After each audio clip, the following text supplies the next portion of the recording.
A mordomia do corpo. Os filhos de Deus são mordomos de si mesmos, devendo amar a Deus de todo o seu coração, de toda a sua alma, e de todas as nossas forças, e de todo o nosso entendimento. Lucas capítulo 10, versículo 7. Os cristãos têm o privilégio de desenvolver as suas faculdades físicas e mentais da melhor maneira que lhes seja possível, e aproveitando todas as oportunidades para fazer. Procedendo deste modo, dão glória a Deus e podem ser uma bênção maior para os seus semelhantes. A mordomia do tempo. Como mordomos fiéis, glorificamos a Deus pelo modo como empregamos o tempo. Tudo quanto fizerdes, fazei de todo o coração, como ao Senhor, e não aos homens, sabendo que recebereis do Senhor o galardão da herança, porque a Cristo o Senhor servis. Colossenses capítulo 3, versículo 23 e 24. A Bíblia admoesta-nos a não nos comportarmos como necios, mas como sábios, remindo o tempo, enquanto os dias são maus. Efésios capítulo 5, versículo 15 e 16. Como Jesus temos de tratar dos negócios do nosso Pai. Lucas capítulo 2, versículo 49. Porque o tempo é um dom de Deus. Cada minuto é precioso. É dado para a formação do caráter para a vida eterna. A mordomia fiel do nosso tempo significa usá-lo para aprender a conhecer o nosso Senhor, para ajudar os nossos semelhantes e para partilhar o Evangelho. Quando na criação Deus nos deu o tempo e reservou o sábado do sétimo dia como tempo santo para a comunhão com Ele. No entanto, deixou 6 dias para a família humana sem entregar a ocupações úteis. Exemplo do dízimo. Dizimar é uma prática aceita em toda a Bíblia. Abraão deu a Melquisedeque, o sacerdote do Deus Altíssimo, o dízimo de tudo. Gênesis capítulo 14, versículo 20. Agindo assim, reconheceu o sacerdócio divino Melquisedeque e mostrou que estava bem familiarizado com esta instituição sagrada. Esta referência casual ao dízimo indica que já era um costume estabelecido naquela época remota. Evidentemente, Jacó também compreendeu o dever de dizimar quando era um exilado e fugitivo. Fez um voto ao Senhor: de tudo quanto me deres, certamente te darei o dízimo. Gênesis capítulo 28, versículo 22. E depois do êxodo, quando Israel se estabeleceu como nação, Deus reafirmou a lei do dízimo como instituição divina, da qual dependia a prosperidade de Israel. Levítico capítulo 27, versículo 30 a 32. Números capítulo 18, versículo 24 a 26 e 28. Deuteronômio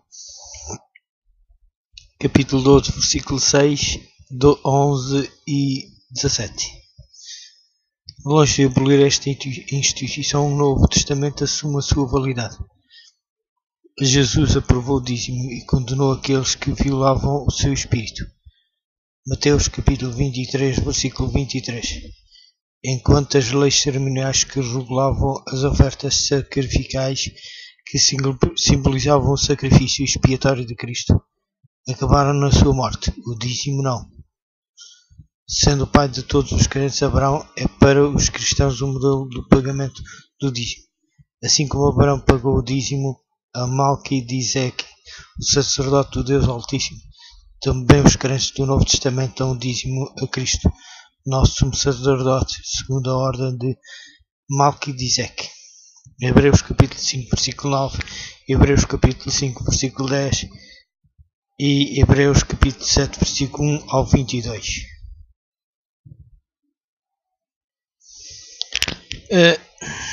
Exemplo do dízimo. Dizimar é uma prática aceita em toda a Bíblia. Abraão deu a Melquisedeque, o sacerdote do Deus Altíssimo, o dízimo de tudo. Gênesis capítulo 14, versículo 20. Agindo assim, reconheceu o sacerdócio divino Melquisedeque e mostrou que estava bem familiarizado com esta instituição sagrada. Esta referência casual ao dízimo indica que já já era um costume estabelecido naquela época remota. Evidentemente Jacó também compreendeu o dever de dizimar, quando era um exilado e fugitivo. Fez um voto ao Senhor: de tudo quanto me deres, certamente te darei o dízimo. Gênesis capítulo 28, versículo 22. E depois do êxodo, quando Israel se estabeleceu como nação, Deus reafirmou a lei do dízimo como instituição divina, da qual dependia a prosperidade de Israel. Levítico capítulo 27, versículo 30 a 32. Números capítulo 18, versículo 24 a 26 e 28. Deuteronômio capítulo 12, versículo 6, 11 e 17. Longe de abolir esta instituição, o Novo Testamento assume a sua validade. Jesus aprovou o dízimo e condenou aqueles que violavam o seu espírito. Mateus capítulo 23, versículo 23. Enquanto as leis cerimoniais que regulavam as ofertas sacrificais, que simbolizavam o sacrifício expiatório de Cristo, acabaram na sua morte, o dízimo não. Sendo o pai de todos os crentes, Abraão é para os cristãos o modelo do pagamento do dízimo. Assim como Abraão pagou o dízimo a Melquisedeque, o sacerdote do Deus Altíssimo, também os crentes do Novo Testamento dão o dízimo a Cristo, nosso sumo sacerdote, segundo a ordem de Melquisedeque. Hebreus capítulo 5, versículo 9, Hebreus capítulo 5, versículo 10 e Hebreus capítulo 7, versículo 1 ao 22. A mordomia do tempo. Como mordomos fiéis, glorificamos a Deus pelo modo como empregamos o tempo. Tudo quanto fizerdes, fazei de todo o coração, como ao Senhor, e não aos homens, sabendo que recebereis do Senhor o galardão da herança, porque a Cristo o Senhor servis. Colossenses capítulo 3, versículo 23 e 24. A Bíblia admoesta-nos a não nos comportarmos como necios, mas como sábios, reunindo o tempo, enquanto os dias são maus. Efésios capítulo 5, versículo 15 e 16. Como Jesus temos de tratar dos negócios do nosso Pai. Lucas capítulo 2, versículo 49. Porque o tempo é um dom de Deus. Cada minuto é precioso. É dado para a formação do caráter para a vida eterna. A mordomia fiel do nosso tempo significa usá-lo para aprender a conhecer o nosso Senhor, para ajudar os nossos semelhantes e para partilhar o Evangelho.